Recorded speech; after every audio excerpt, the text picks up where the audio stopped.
Good afternoon, everyone, or good evening. Thank you so much for joining us at this Youth Services Grant Application Workshop. My name is Braden Belcher. I'm the Community Development Coordinator for the City of Urbana, and I'm joined by my colleague, Hillary Ortiz. And we're here tonight to talk a little bit about the city's Youth Services Grant Program, the application process, and how to apply. Can everyone hear me okay? All right, great. Just a reminder, please make sure you sign in. There's a sign-in sheet in the back. That's very important, just so we know that you were in attendance today. Also in the back there is a copy of the slides. I thought it was going to be on that screen, but it's not showing up there. So you can see it up there, or you can refer to the handout that you have as well. Again, those slides are in the back. Also in the back is the FAQ document. So we've been compiling all of the questions that we've received about this grant opportunity and about how to apply. And we're compiling all of those questions and all of the answers into that document. So you're free to take that with you today if you would like. However, the most updated version will always be on our website. So you can refer to that, print it out, and keep it with you as you are applying for the grant program. So we'll go ahead and get started here today. Just an overview of what we're going to be talking about today. So I will be going over an overview of the program, again, what it is, what the city is trying to fund, what we're trying to do with this grant program, how it works. And then we will be talking about the evaluation process. So for agencies that submit applications, I'll be talking about today how those applications will be reviewed, how they will be scored, how the city will be thinking through our decisions as we decide who we want to fund and who we can fund through this grant cycle.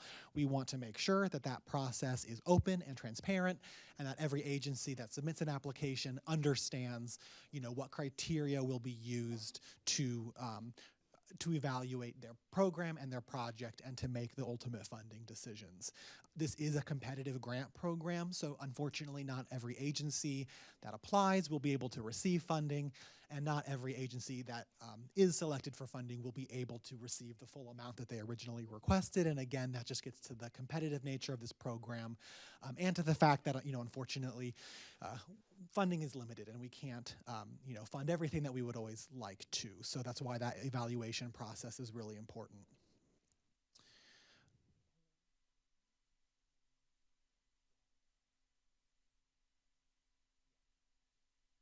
I just want to make sure that the slides are up there for everyone to take a look at.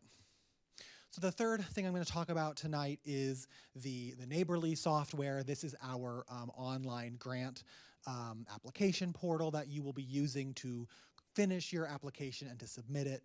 It's a pretty user-friendly system, but I'll be kind of walking you through the basics of that process and how the software works.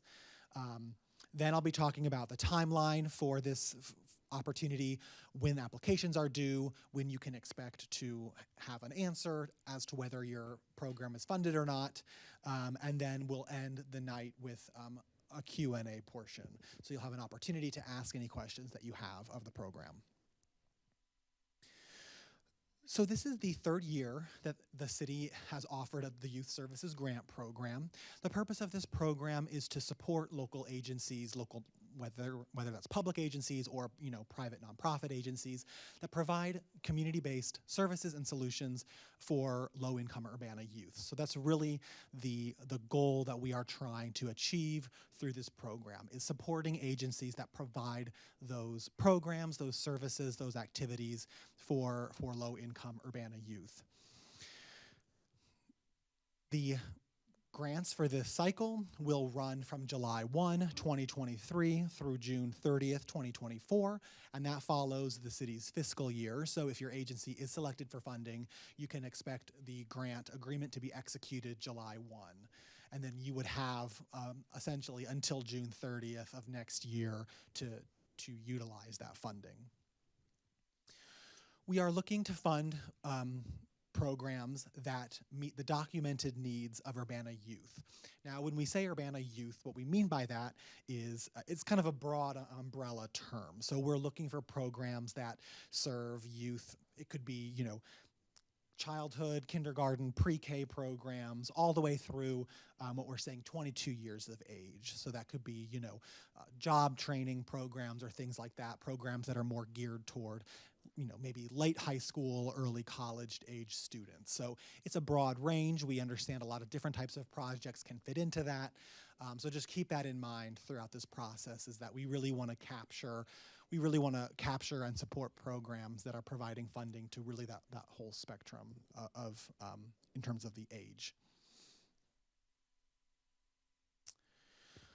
So again, we're really looking for programs that target youth from low-income families with the goal of really having a lasting impact on the community. We know a lot of the work that your agencies do in the community certainly have that long-term impact, and that's really what we're looking to support.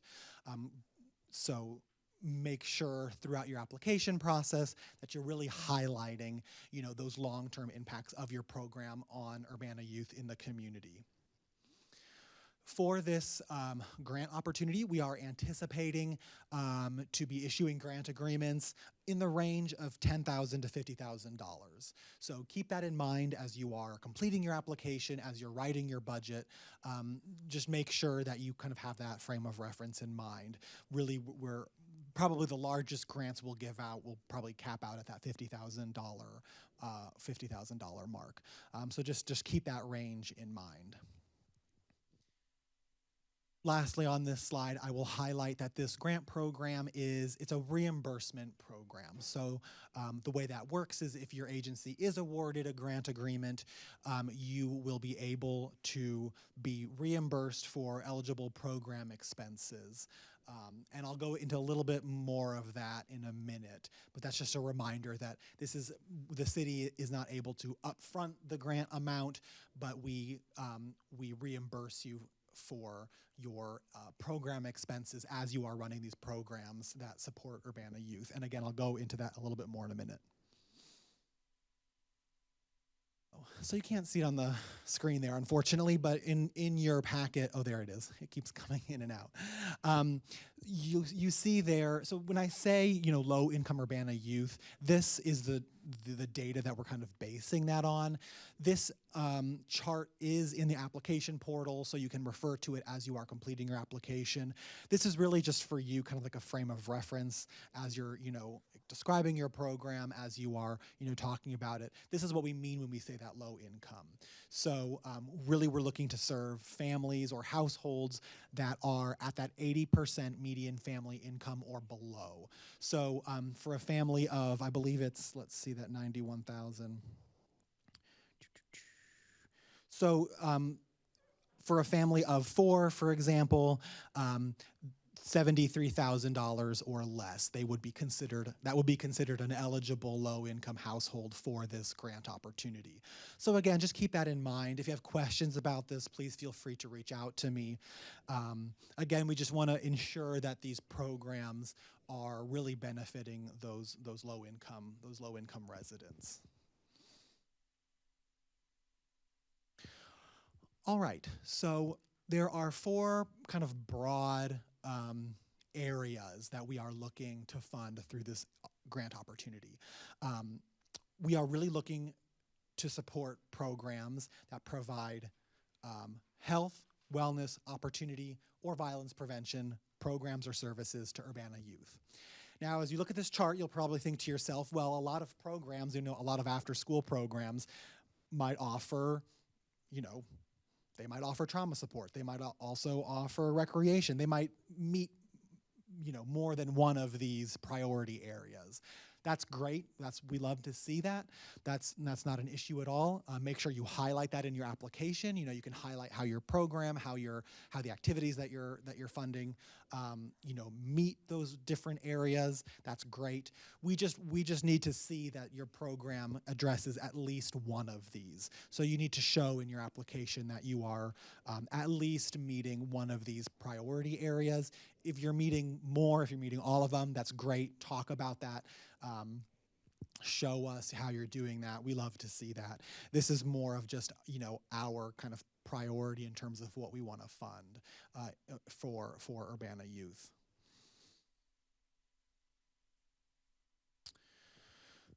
So, eligible expenses. What, if your agency does get this grant funding, what can you use it for? Um, so, I'll start with the expenses that are eligible.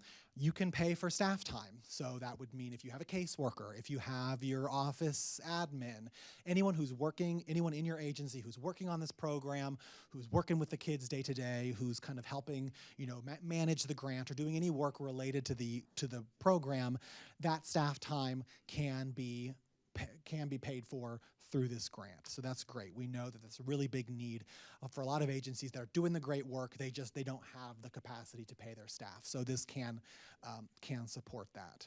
You can also pay for program supplies or materials. So that could be, uh, soccer balls, tennis rackets, paper, scissors, things that the kids would be using. Any type of those, any type of supplies, materials that you're using for the program, that can all be reimbursed through this grant. You can also pay if you're renting a facility for your program. You can pay for that with this grant. You can pay for the insurance on the building, or if you have a mortgage on the building. All of those are reimbursable through this grant opportunity. You just have to show that the program is actually taking place in that facility. So if you have like a facility where the students are doing their after school program, but then you also have like a separate admin building, you would need to show that you're only paying for that facility where the students are actually engaged in the programming. So that's an important thing to keep in mind, but I know for most agencies, you're all in one place. So if that's the case, you can use this grant funding to reimburse that expense for the lease or for the mortgage, or again, that insurance cost or things like that. Expenses that are not eligible. So this is important to keep in mind as you're thinking through your application. It's going to be very important for you not to include any ineligible expenses in your application, because again, on our end, we'll look at that and we'll say, oh, this just really doesn't fit within our guidelines. It doesn't really seem eligible. And then that will call into question whether or not we can fund you. So definitely make sure to avoid any of these items. Income payments. This is different from staff time. You can pay payroll with this grant.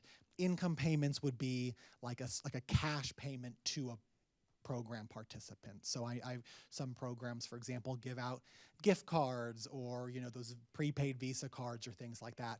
You can't do that with this grant funding. It's considered a cash payment, and there are just some federal rules that prevent us from being able to fund that. So make sure you keep that in mind.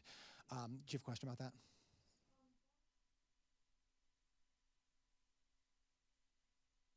Yeah, absolutely. Any volunteer expenses, like if you have to get name badges for them, if you're paying for lunches, anything like that, absolutely. And then your question.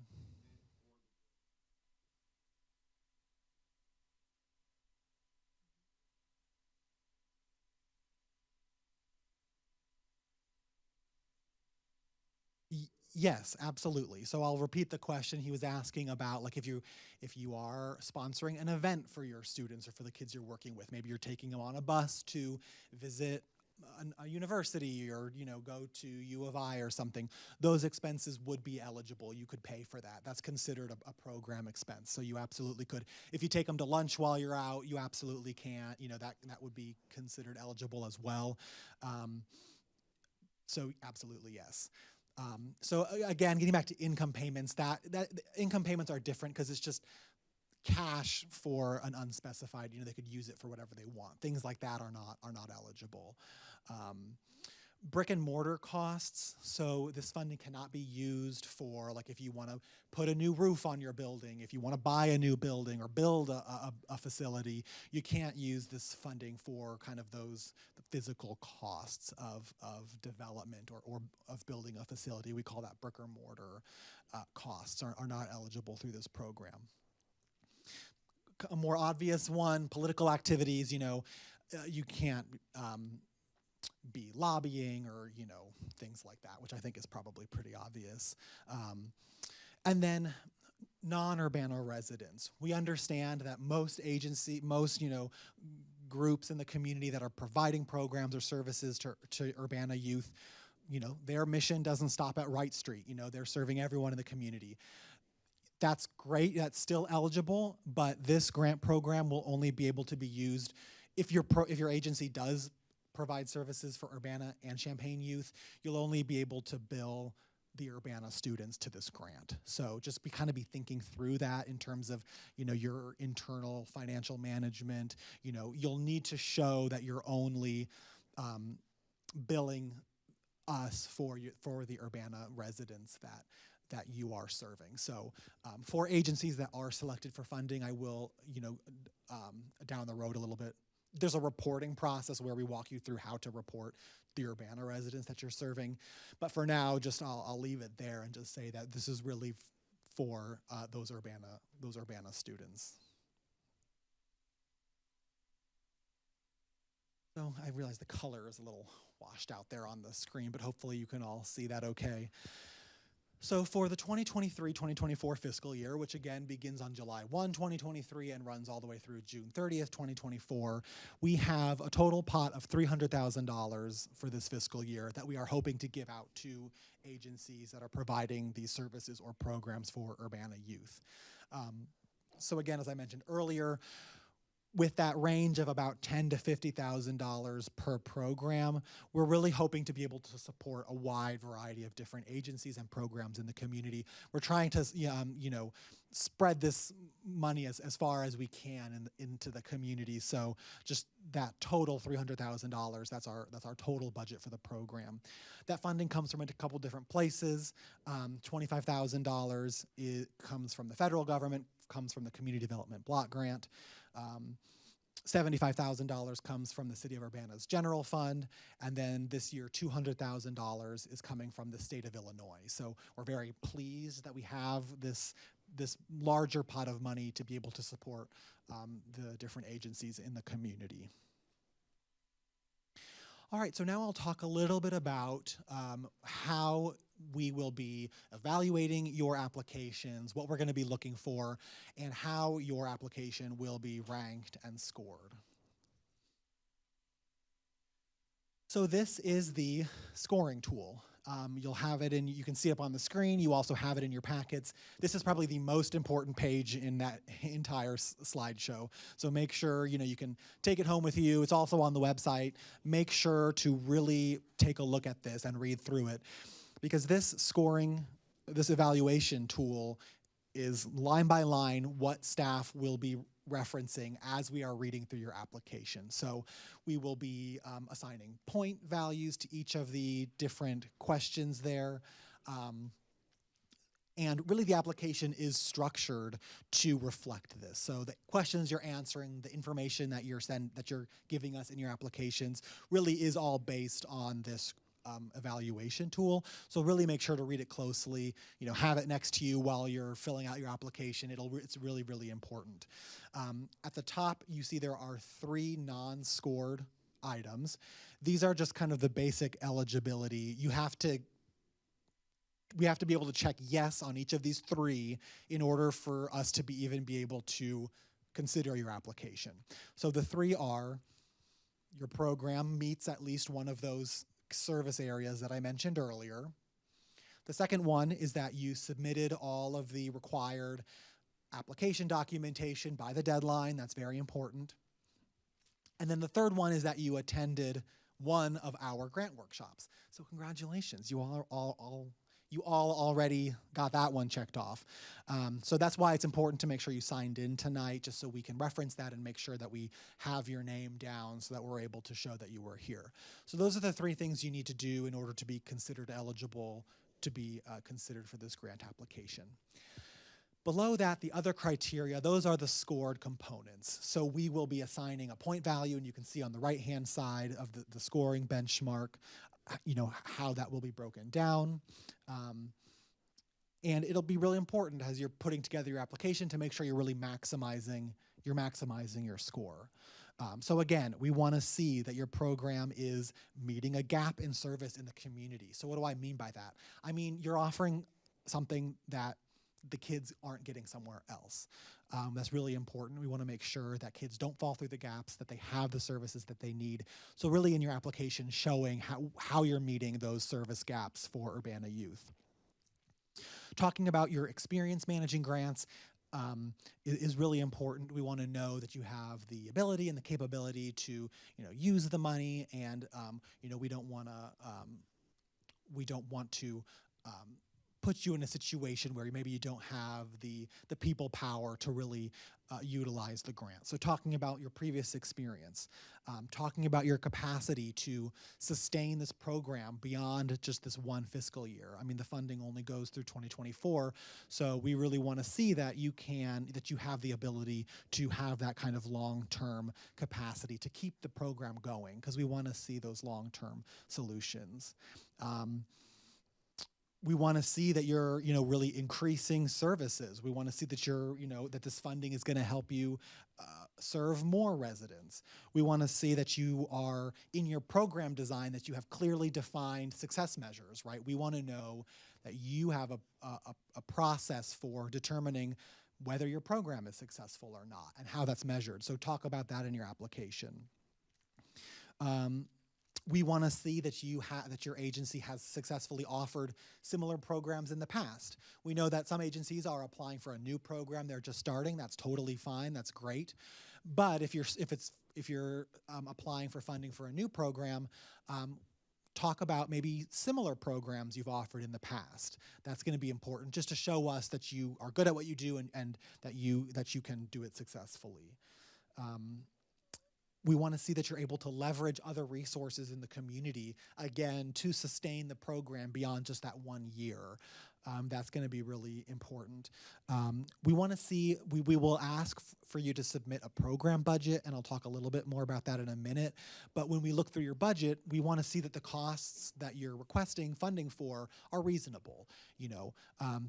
We need to be wise, and we need to be good stewards of this money. This is public funding, and we want to see that agencies are smart and wise about how they're using it, and that all of the costs that they're requesting are reasonable. Yes. Do you have a question? Yeah.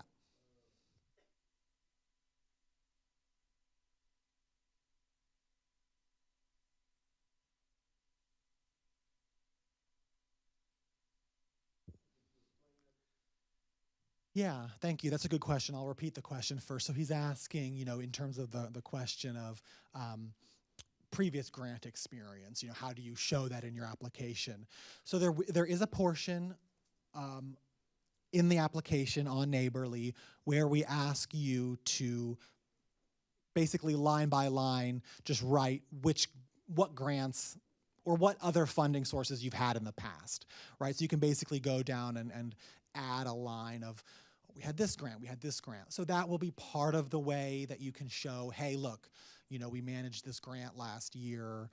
That'll help show us. But also in the narrative sections of the program, if your agency hasn't received other grants or hasn't received a lot of other grants, I encourage you to still talk about, other strengths you bring to the table. You're not going to be immediately disqualified if you haven't had previous grants, but if that's the case, you can talk about who do you have working for you? What are their experiences? What do they bring to the table? And how are they going to be able to make sure that the money is managed successfully? So just talk about those experiences. There's a narrative portion in each of the sections. So really speak to your strengths and that's going to be important for us to see, because not in every case we don't necessarily know, or we're not necessarily familiar with your agency or what you've done. So really take the opportunity to really emphasize that. So if you are concerned that maybe you don't have as many previous grant opportunities, that's okay. Again, really try to speak to your strengths and talk about the successes you have had. But again, going back to your question, you will be able to list the other funding sources that you've had in the past. And again, that will be important to show us, what other funding sources are you familiar with? And it's not just grants, but also maybe private donations or things through the state, anything like that. Make sure you include all of it, because that'll really show us what you've done and how you've been able to successfully manage grants. Yeah. Oh, okay. Let's see. That's just the last two here. We want to also see in your application that your agency has experience successfully partnering with other agencies. You know, no one person in this room or in this community can solve all of our problems. We need to work together, and so really demonstrating that in the application will be really important. And then there's also a portion of the application where we will ask you to list the members of your board and also the staff or volunteers that you have in your agency. And we take into consideration the diversity of your agency and of your leadership team. That's important to us. We want to make sure that we are just being thoughtful of supporting agencies that have that value of diversity. So make sure, again, you really highlight who you have partnering with you, who you have helping you at your agency, and that will be a part of it as well. But as you see, each of these questions, they're just scored. So again, really think about it in terms of just trying to maximize how many points you're going to get. Again, this is just kind of to reiterate, grant awards, we're really going to be prioritizing programs that show those partnerships and cooperative efforts with other stakeholders in the community. We don't want to see a lot of duplication. We want to see that agencies are working together and that they're being smart in terms of coming up with solutions to the issues that the youth are facing in our community. And again, to reiterate, we are also going to be prioritizing programs that are increasing services to Urbana youth, right? So offering to serve more youth rather than replacing services or programmings that already existed. Again, we really want to see growth. We really want to see, you know, the past couple of years have been so hard on our youth in the community, and we want to see that agencies are able to expand who they can serve and offer services to more people. So just keep those things in mind. So real quick now, I will run through the application process and the Neighborly software that we use. So here you can see this is the application portal link. This is on our website. That's going to be the easiest place to find it. If you can't find it on our website, please email me and I'll send it to you. You do need to complete the application on the website. That's how we will be accepting applications. So Neighborly, like I said, is pretty user-friendly. For agencies that are applying to fund multiple programs, which is acceptable, if your one agency wants to submit applications to fund maybe 3 programs, you totally can do that. You'll be completing one application in Neighborly. You don't need to complete a new application for each one. You'll be completing one application, and then and I'll show you in a minute, in the software, you'll be able to kind of break it down for each program that you're applying to fund. So just keep that in mind. If you're applying to fund 3 programs for the same agency, you don't need 3 applications. You just need the one, and then the system will kind of guide you in how to target that. Neighborly will prompt you. Oh, yes.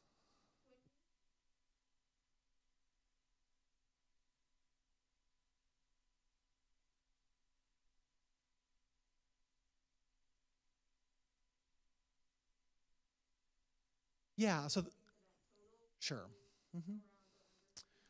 So the question is, so that grant range that I gave, kind of that max cap of $50,000, is that for like the entire agency, or if you're applying for multiple programs, you know, how would that work? That anticipated grant range is really per program. So if you submit for 3 really strong programs that we want to fund, it's possible that your agency could have a total at the end of more than $50,000, but that range is really per program. So that's important to keep in mind. Thank you for clarifying that. So again, Neighborly will prompt you to enter separate program descriptions and separate budgets for each program that you're applying for. So if you're just applying for 1, you only got to fill out that information once. If you're applying for 2, for 3, you will be prompted to enter separate program information for each one, as well as a separate budget. We want to see the budget for each program and how you're proposing to be using the funding. Neighborly allows you to save your progress as you're working through the application. You can log in, log out. You're not going to lose any of your progress, which is really convenient.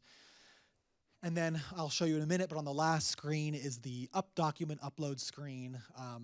You will be required to submit some documentation, to upload some documentation into the system, and you will have to have all of those required fields submitted before the system will allow you to hit submit. So just keep that in mind.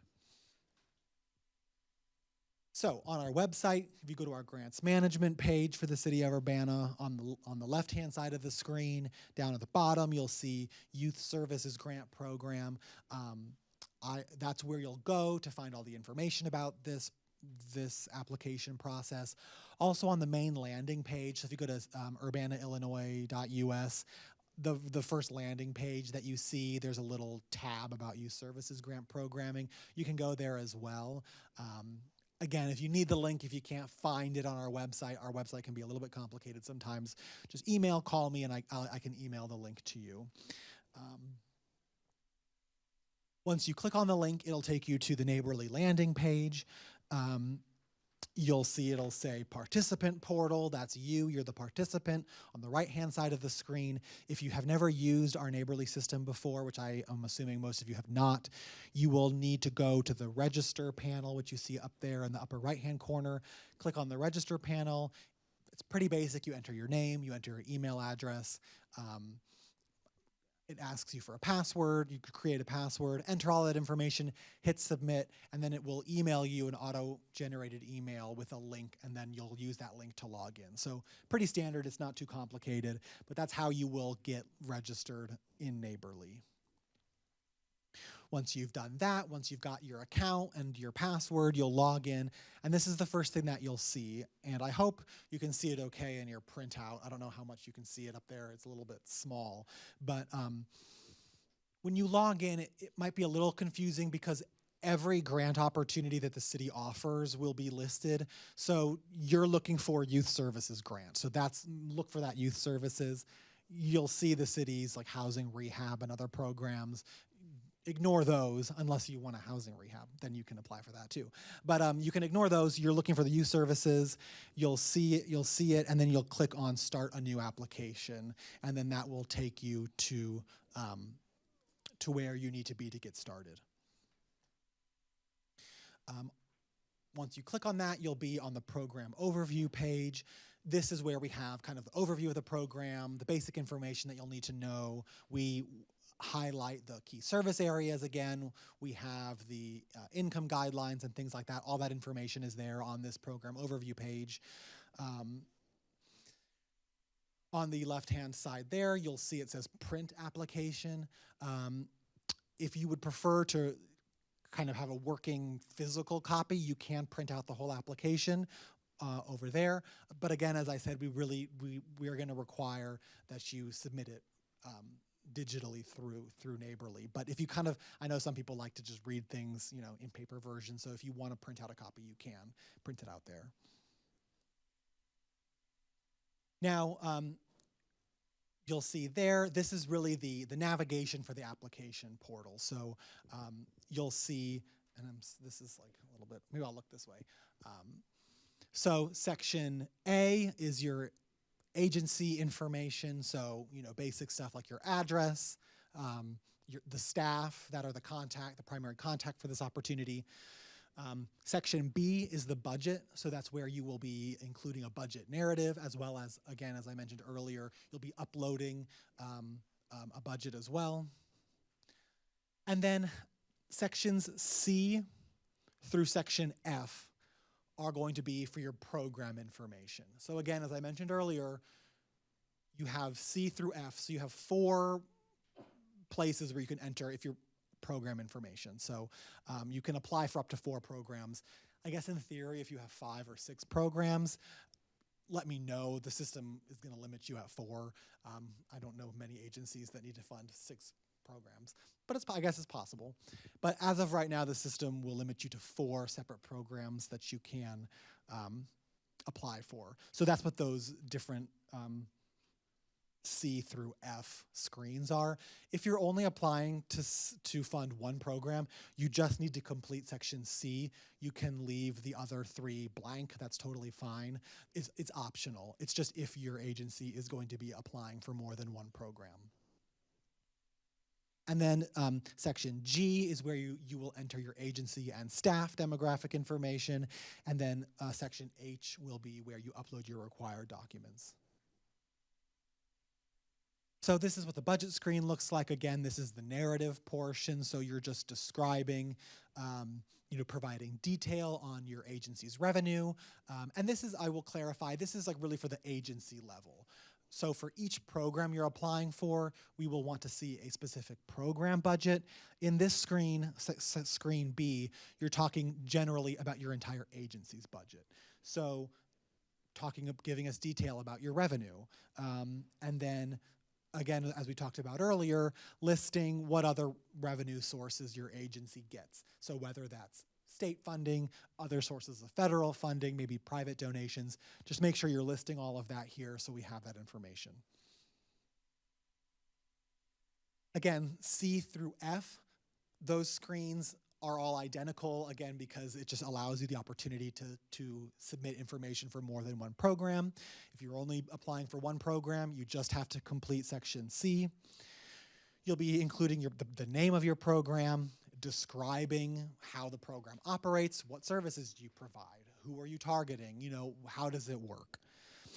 You'll be uploading the program-specific budget. So again, this will be where you are showing us, okay, you're asking for $10,000. What is that money going toward, right? It can be an Excel sheet, it can be a Word document. We're not going to require a specific file type, but we do want to see a good amount of detail in terms of how are you proposing to use this money. And so, again, a lot of program-specific questions. You can submit up to 4. If you have more than that, contact me and we'll talk about it. But the program screen is really your opportunity to kind of brag about yourself, right? Talk about what your program does or has done in the community, talk about your successes, talk about the impact that you've had.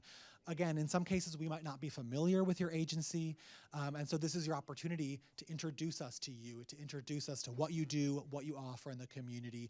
And really, I think it's important to reiterate, give as much detail as possible. I always think of it in terms of showing rather than telling, right?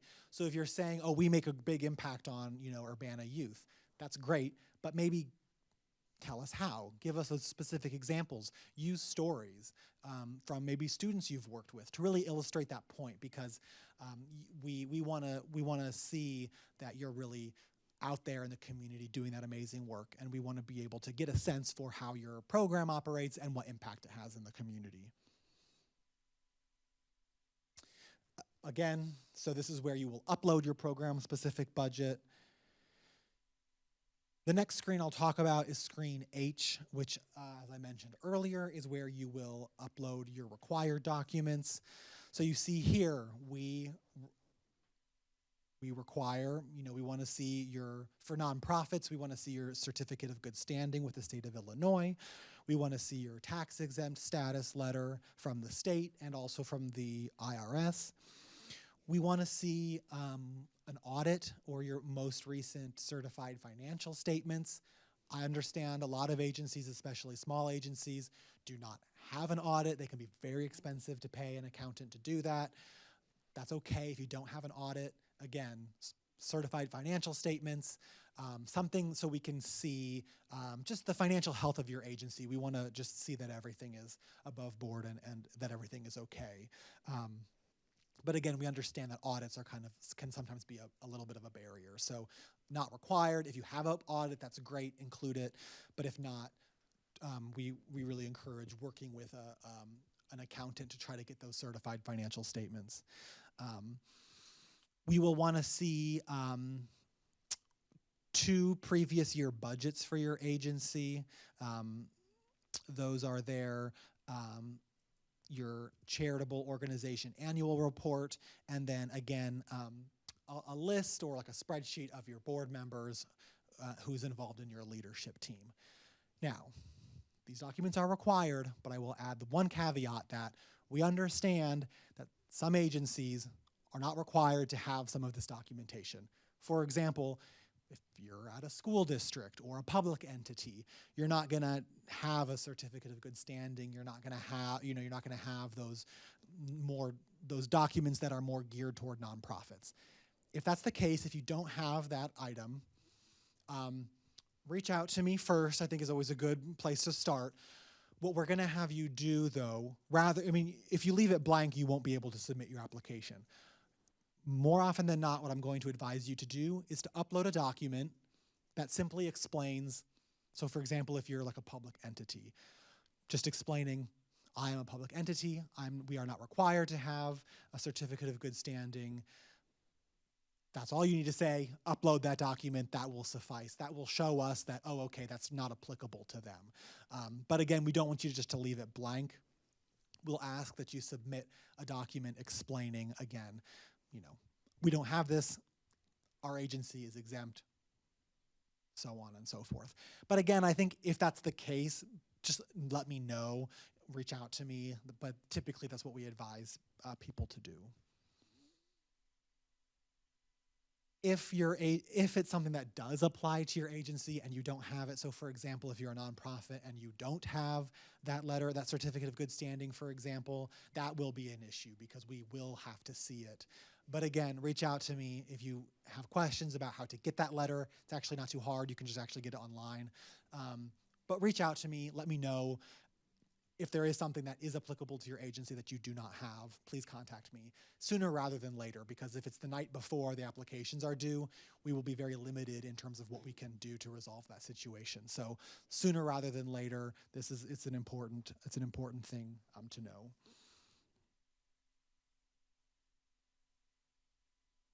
Oh, go ahead.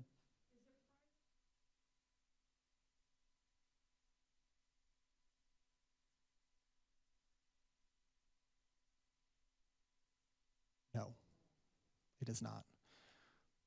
And if there's something you're not sure about, again, please feel free to call me or email me. I can walk you through that. But those items are required. We need to see, because it basically shows that the state has cleared you, and that's just something we want to be able to see. Okay. So if you're working on your application and you get tired and it's 5 o'clock and you want to go home and go to sleep or something, you can log in, log out. When you log back in the next day, you will see, it'll list the applications you have in progress. And so you can just click view, you can click view, or you can click edit, and that will take you back to your application and you can pick it up where you left off and keep working on it. So that's just what that is showing there. Okay, timeline. So today's the 14th, you're here at the Application Assistance Workshop, that's great. March 31st, which is 2 weeks away, is the deadline, for applications to be submitted. So applications are required to be submitted in Neighborly by 4 p.m. on Friday the 31st. And again, just to reiterate what I said, sooner rather than later is always preferred. If you have an issue, if you're unsure about something, I will be very limited in what I can do to help you at 3:45 on that Friday.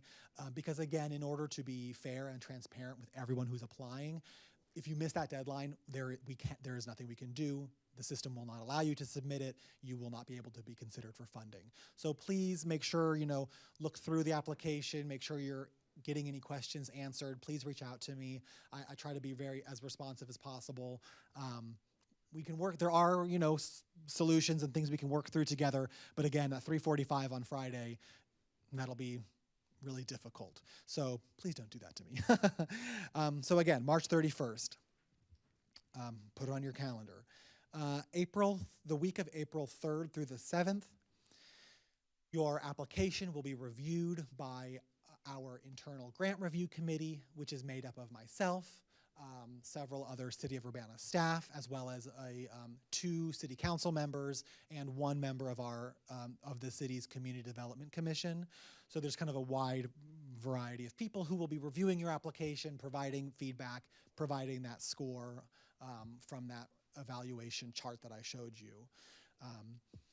And then once that committee has come up with preliminary funding recommendations, those funding recommendations will go to the city's Community Development Commission on Tuesday, April 25th. The staff will present the funding recommendations to the commission. They will either request, further action, or they will vote to approve and then send those off to city council. And then we're thinking end of April, early May, those will go to Urbana City Council, where your funding recommendations will be presented to City Council, and then City Council will have the ultimate vote to decide to execute these agreements. So after that process, in mid to late May, if your agency is selected for funding, we will be reaching out to you to go through the contracting process to make sure that we can get those grant agreements executed on July 1. And that means your funding can start on July 1, 2023.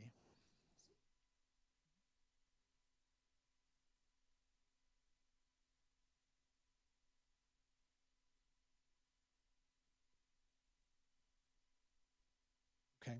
So the question is, so expenses that your program or your agency might be accruing right now, would those be eligible to be paid, or does all of that have to date on July 1 or after?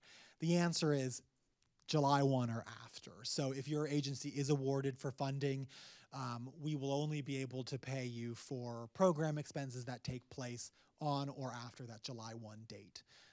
So just keep that in mind as well.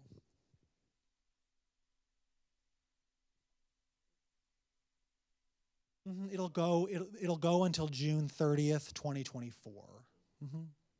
And again, that follows the city's fiscal year. In your Q&A document, we did have an agency that asked. They have a different fiscal year. Their fiscal year does not run 2023 through 2024. I understand that. A lot of agencies have different fiscal years, but we have to keep it on our funding cycle, so there's not really any flexibility. If your agency has a different fiscal year, the funding will still have to be that July 1 through June 30th date. So just keep that in mind as well. For most agencies, that's not a problem, but I just want to let you know. So here's my contact information. Probably email is the best way to get in touch with me. You can also, though, that is my direct office line. You can call me as well. Oh, yes, question?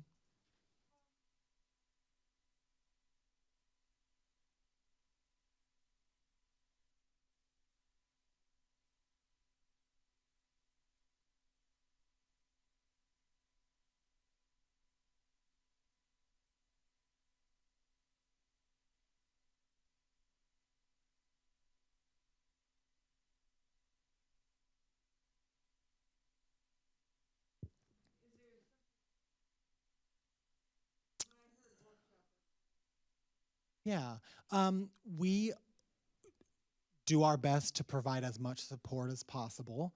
What I will say is, for agencies that are selected for funding, there will be a process. There'll be like an orientation. There'll be more specific guidance in terms of how you do reporting, there'll be more detailed information. At this stage, though, we want to make sure that everyone has the same information, and so this is a little bit more about just how to go through that process.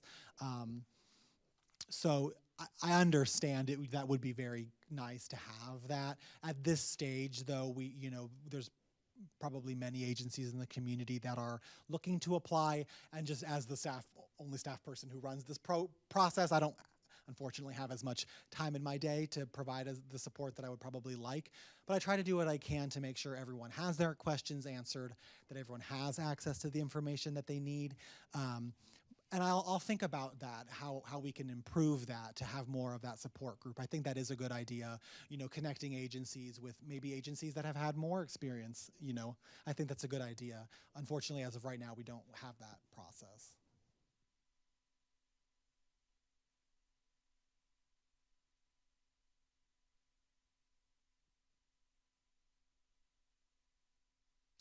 Yes, absolutely. So Because this is city funding, and as I mentioned, all of these grant agreements have to be voted on by city council. All of that information is public. If you go to the city's website, you can go to the city council meeting. I believe it was last year, probably mid to late April, where the city council voted, but it lists all of the agencies and the grant amounts. That is public information. Again, because I want to make sure everyone has the same information at the same time, if you ask me for it, I'll want to make sure that everyone has that list. I'll try to send out like the date that city council meeting was, so everyone can go to that meeting and find the information. But it is on our website. You can look at those programs, look at who we funded. We provide a narrative as to what the programs are, why we're funding them. So that also might be a really good resource for you to go back, look through those meeting minutes, look at the memos that staff put together in terms of what the recommendations are, and that I think could provide some guidance. But yes, all of that information is public, and that might be a good place to start.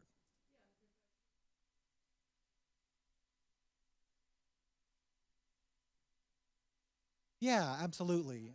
Sure. Yeah, that makes absolute sense.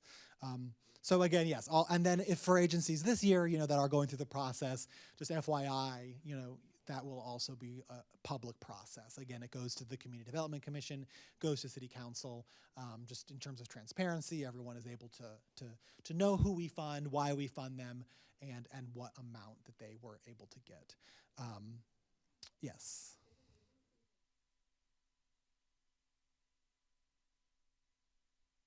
Yeah, so the question is, if an agency received funding in a prior year, are they able to apply again? Are they eligible? The answer is yes, absolutely. We love to see that. But conversely, that does not mean that an agency that has not received in the past is not eligible. We want a good mix of kind of those agencies where we are sustaining that relationship from year to year, but we also know it's important to be bringing in new agencies, to be building up that capacity with new agencies. So yes, no one is, and also this is a question that's in your Q&A document. We got an email question that was about like the city's ARPA funding. They were wondering if they received city ARPA funding, if they would still be eligible. And the answer is yes. Your agency is not going to be disqualified based on any other source of money that you've gotten, whether it's City of Urbana or otherwise. So yes, agencies that have previously received funding, absolutely, you can apply again. Oh, I'm sorry, he had a question up here.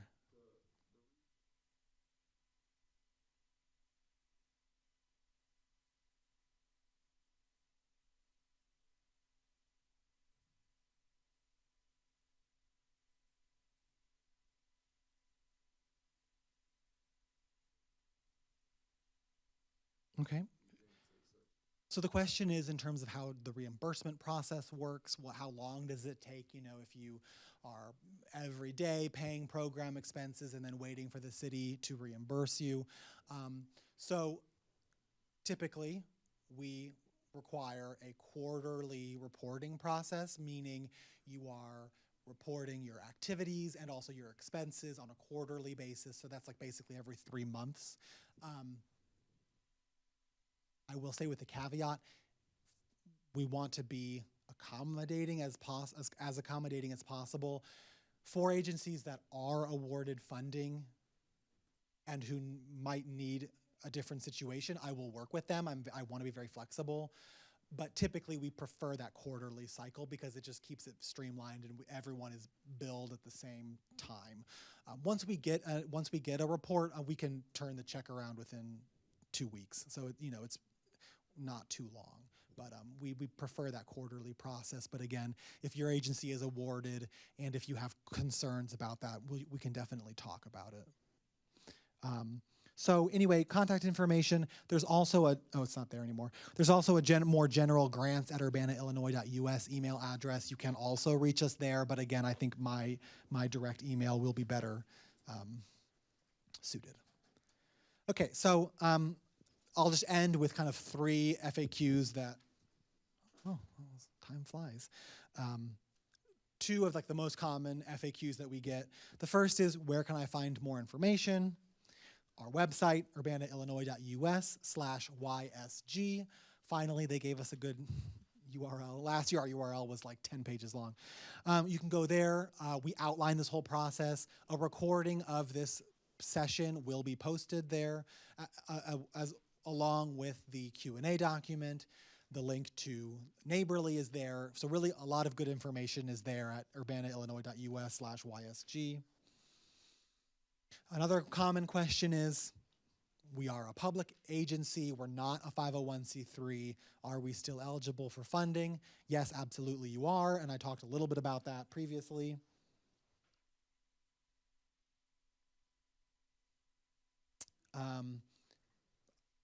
Is there a financial amount for the grant awards? Yes, $10,000 to $50,000 is what we are anticipating per program.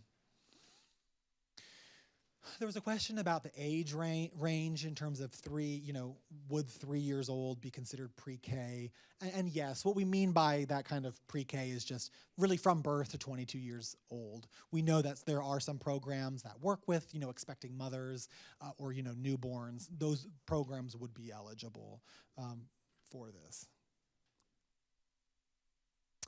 So yeah, that is my presentation. I really appreciate everyone spending some time with us this afternoon, and I'll just open it up for general questions. Yes.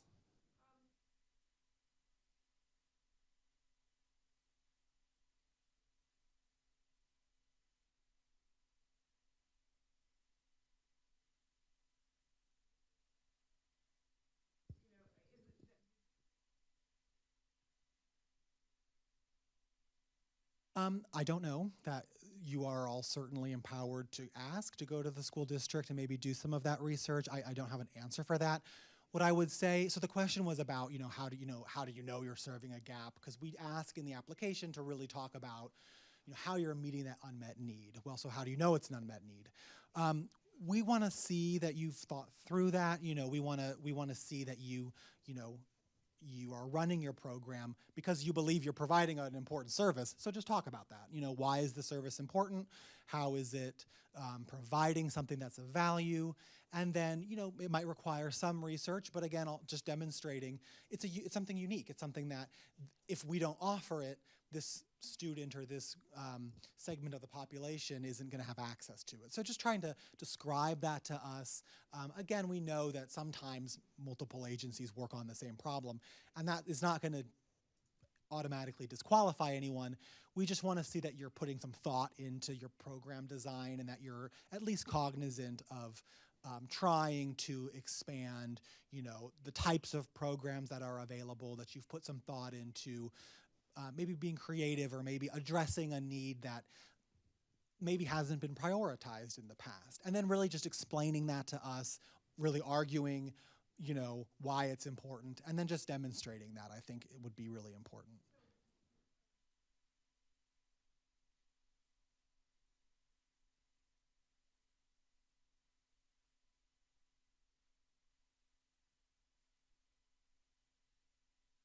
That's certainly possible. I mean, I would say, as I mentioned earlier, any sort of kind of stories, information, feedback that your agency has gotten, definitely include that. The more, the better. The more information you include, the stronger your application will be. So yes, absolutely. Yeah.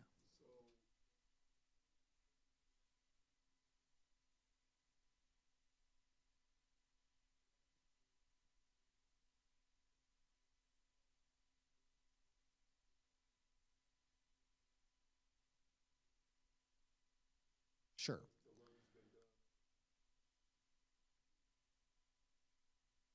So we ask for 2 years of a program budget. So not a financial report, that's different. We really, in terms of the financial reports or an audit, we're really just looking for the most recent that you have. For the budgets, we do ask for two fiscal years worth of budgets. However, as I mentioned earlier, if for whatever reason you do not have that, please contact me. And if you have a new agency, if you haven't formalized it before, that's okay. Just let me know, and then we'll probably have you just upload a document explaining that to us, so that when we're evaluating it, we know.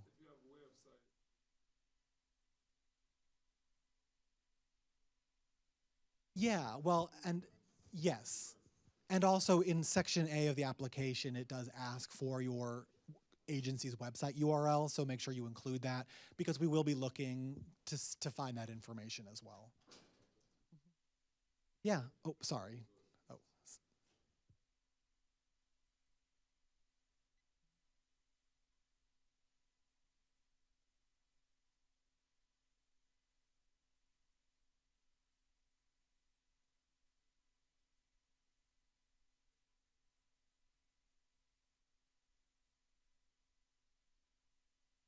in whose budget? Sorry. In yeah, I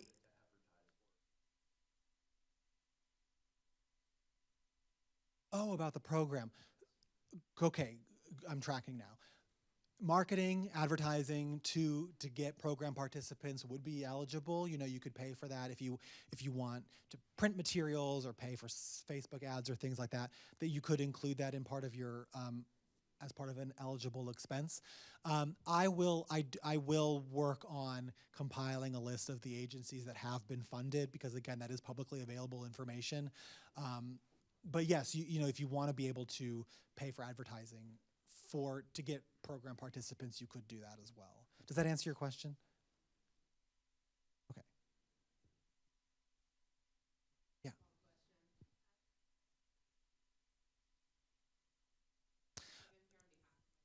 Sure, that's fine. It's just agency, so make sure when you signed in you included your agency. That's fine.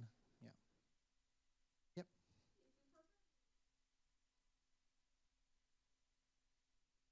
Subgranting is not possible.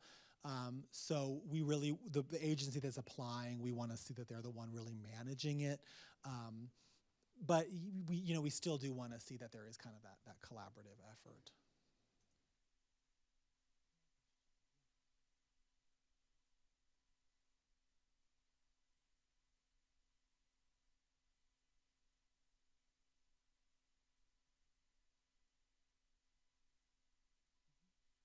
That's a great question. So he's asking about like a letter of support from an agency that you work with. You can. That's not a requirement. There is an ability in the document upload screen to upload a kind of an other document. You certainly can. That would be great to see. But you could also, you know, talk about it in like the narrative where you're describing the program. I definitely encourage that. But if you have an agency that you collaborate with who, you know, wants to give you a letter of support, that would be great. You know, you can certainly include that as well, but it's not a requirement. Hmm.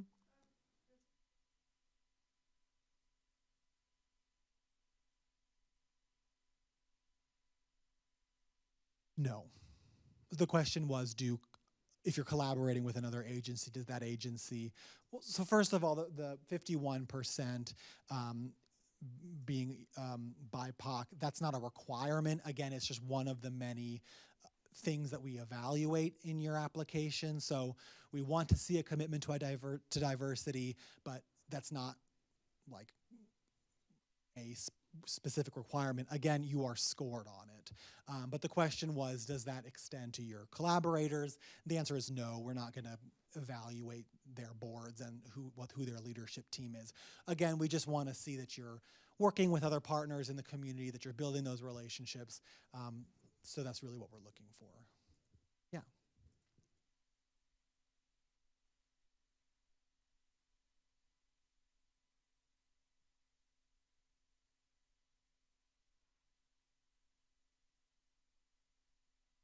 Okay, so the question was, can you apply for more than one program, but on behalf of another agency? So the answer to the first question is you can apply for multiple programs, but you can't apply on behalf of another agency. That would be kind of getting to like the subgrantee question, and we just can't. We're just not able to manage a subgrantee program. So no, you can't apply for a program that's run by another entity, if that answers your question.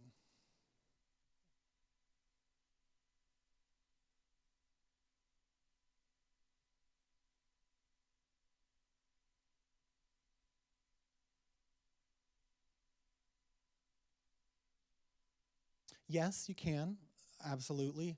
The one thing I would say though is in the application, if that's going to happen, just make sure that in the narrative of the program that you're clarifying that this isn't a duplication of services.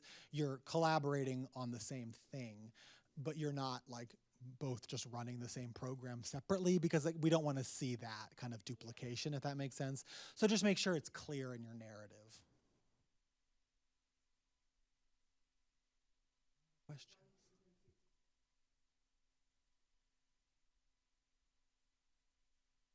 I mean, we would have to, I can't answer that. It would have to go through the, the evaluation process. And as much information as you can provide us as to how it works will be very helpful. Any other questions? All right, well, thank you all so much again for coming out. Again, please make sure you've signed in. You can also take a copy of the Q&A document. Based on the questions that were asked tonight, we will be updating that Q&A document, so you can check back and read all of those written down on that document. So thank you.